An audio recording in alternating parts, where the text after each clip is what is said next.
Club C'est Midi de ce jour, on a de très bonnes nouvelles pour vous. Okay. Oui, Caroline était passée sur ce plateau, une dame extrêmement touchante avec une histoire qui a ému, je crois, toute la nation. Elle souffrait de la fistule. Eh bien, on a de très bonnes nouvelles car elle a enfin trouvé une prise en charge. Regardez cet élément, on revient juste après. Hello les amis du Club C'est Midi, aujourd'hui nous avons de très bonnes nouvelles. Vous vous souvenez certainement de Queen Charlotte. Elle était passée sur notre plateau sous le thème « J'ai été escroquée par mon conjoint et abandonnée dans la maladie ». Un sujet très émouvant qui avait d'ailleurs été traité en 2 parties. Charlotte souffre de fistule, mais plus pour longtemps car son passage a ému plus d'un et une âme généreuse s'est manifestée. La ministre de la Solidarité de la Femme et de la Protection de l'Enfant, Madame Mariatou Koné, a décidé d'offrir une prise en charge à Charlotte afin qu'elle puisse se faire traiter convenablement. Charlotte s'est rendue au CHU de Trècheville pour obtenir sa prise en charge en présence d'une représentante de la ministre. Émue, elle n'en revient pas.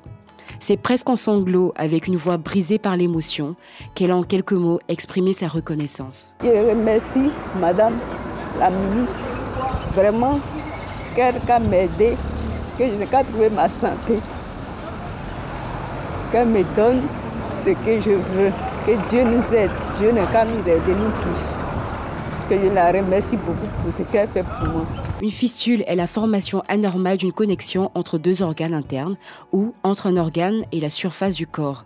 Il existe plusieurs types de fistules, mais les plus fréquentes sont la fistule anale et la fistule recto-vaginale, qui chez la femme survient en grande partie après un accouchement long et difficile. Cette affection porte atteinte à la dignité des femmes. Chaque année dans le monde, de 50 000 à 100 000 femmes présentent une fistule obstétricale. En Afrique et en Asie, plus de 2 millions de jeunes femmes vivent avec des fistules obstétricales non traitées. Certaines fistules recto-vaginales peuvent se refermer d'elles-mêmes, mais la plupart nécessitent une intervention chirurgicale. Pour Charlotte, la flamme de l'espoir est allumée. Elle pourra dans quelques temps retrouver une vie normale et marcher la tête haute, car il est possible d'en guérir, mais il faut en parler. Alors, pour information, la fistule se guérit. Énormément de femmes le cachent parce qu'elles ont honte.